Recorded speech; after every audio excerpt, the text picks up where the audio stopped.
చరిత్రలో ఈరోజు ఛానల్కి స్వాగతం.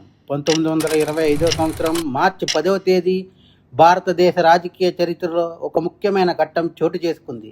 అదే communist party of India CPI స్థాపన.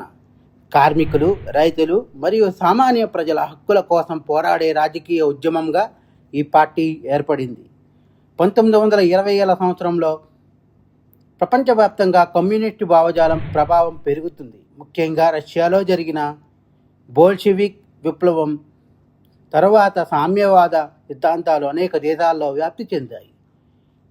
ఈ ప్రభావం భారతదేశంలోని రాజకీయ నాయకులు, కార్మిక సంఘాలపై కూడా పడింది. 1925 సంవత్సరం డిసెంబర్లో కాన్పూర్లో జరిగిన సమావేశంలో భారత కమ్యూనిస్ట్ పార్టీ అధికారికంగా స్థాపించబడింది. ఈ సమావేశంలో అనేక మంది నాయకులు పాల్గొని కార్మికులు, రైతుల హక్కుల కోసం పోరాడే పార్టీగా సిపిఐను ఏర్పాటు చేశారు.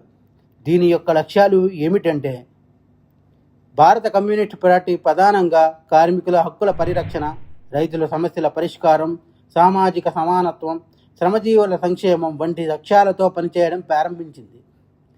భారత కమ్యూనిస్ట్ పార్టీ భారత స్వాతంత్ర ఉద్యమంలో కూడా ఒక పాత్ర పోషించింది. తరువాత స్వాతంత్రం వచ్చిన తర్వాత భారత రాజకీయ వ్యవస్థలో ముఖ్యమైన ఎడమపక్ష రాజకీయ శక్తిగా ఎదిగింది.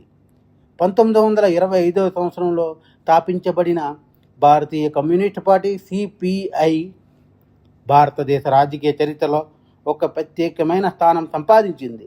కార్మికులు మరియు సామాన్య ప్రజల హక్కుల కోసం పోరాటం చేసిన ఒక ముఖ్యమైన రాజకీయ ఉద్యమంగా ఇది నిలిచింది.